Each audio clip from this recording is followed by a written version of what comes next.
Welcome to Portrait Part 2. Remember, you're going to be using the same paper as last time, but adding the hair to it. You're going to see me using a marker, but I want you to use pencil, and I'm going to show you some different kinds of hairstyles. All right, welcome back. This week we're going to be doing our hair. I'm going to show you different ways to do the hair using a piece of plastic to draw over my drawing, because we all have different kinds of hair. So I want you to make sure that you have your kinds of hair, and if there's not your kind of hair, then we can talk and figure it out for you. All right, so I'm going to use a purple marker, but the big thing is that halfway up our head, we're going to draw a little line for your hairline. Remember on the Mona Lisa, it was right here that took up the rest of our head, so our forehead didn't look huge. So the first thing I need you to think of is, how does your hair touch your face? If it's a line, it could either be a rounded line like this.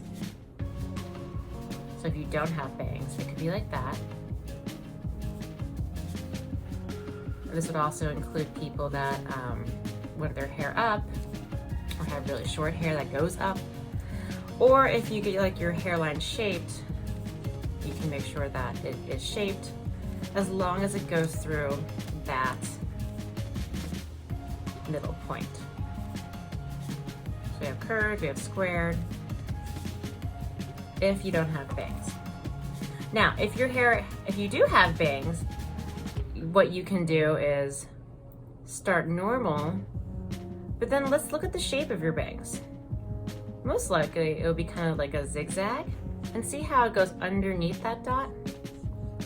That shows I have bangs.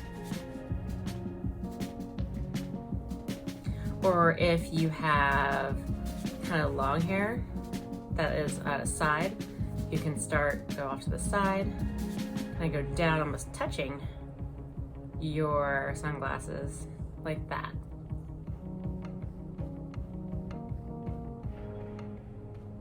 So back up and decide what kind of hair you have. I'm gonna do mine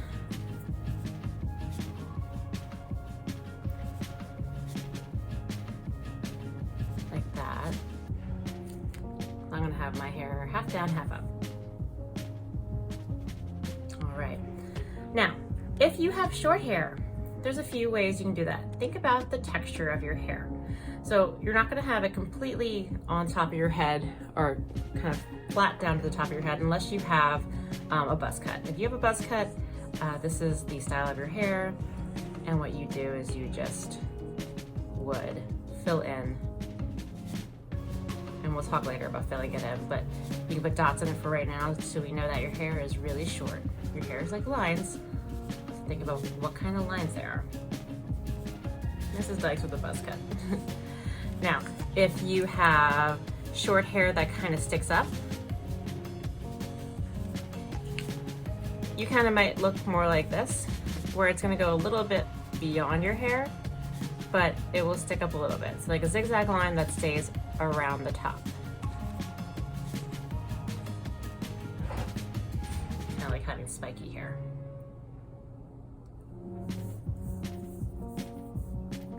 You also might have hair that is just kind of tall. So if it just kind of goes above, doesn't really have a spike to it. But you might have like lines that go kind of more wavy. You can add the lines to it too. Like that.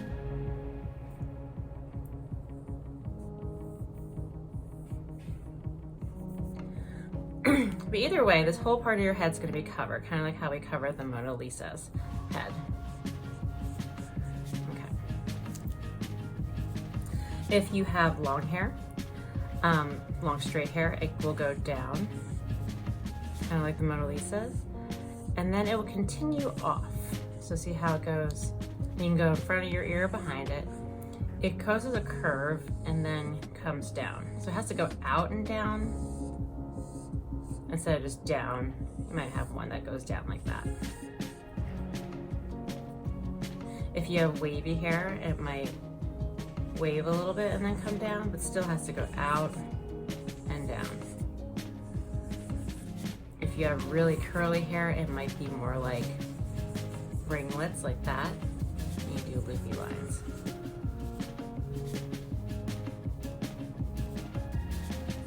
But it should go out and then down.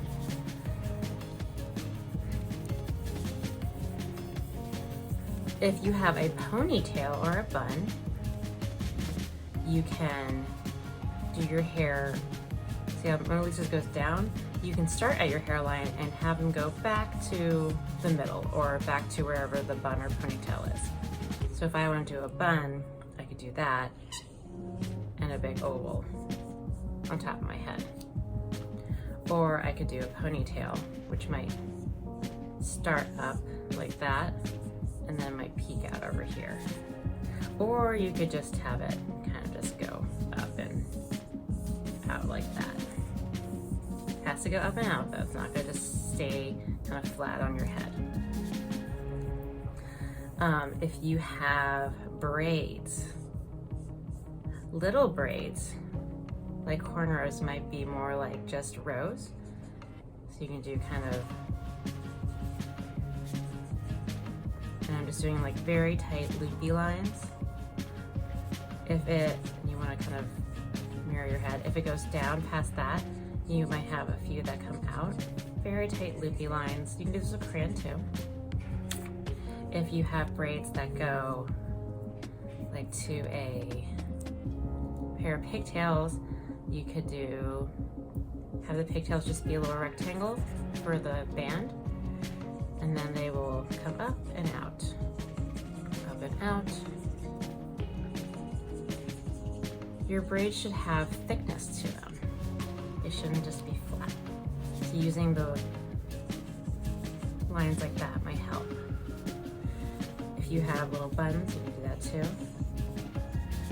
With the actual wavy or the curly lines inside of the bun.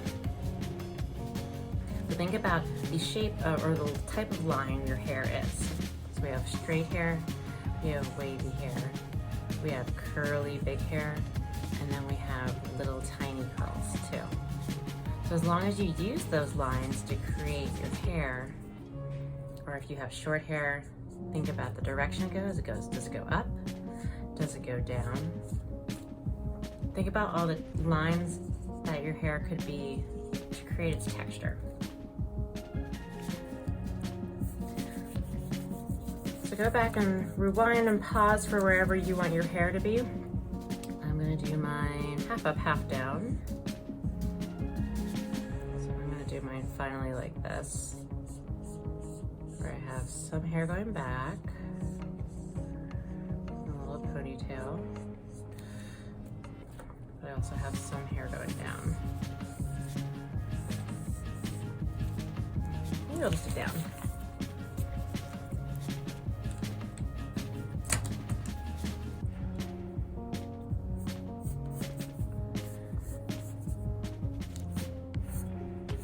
Yeah, I'll just do down for mine. Out and then down. My hair right now has lots of straight lines, so I'm gonna use lots of long straight lines. And I'm gonna have one side going in front.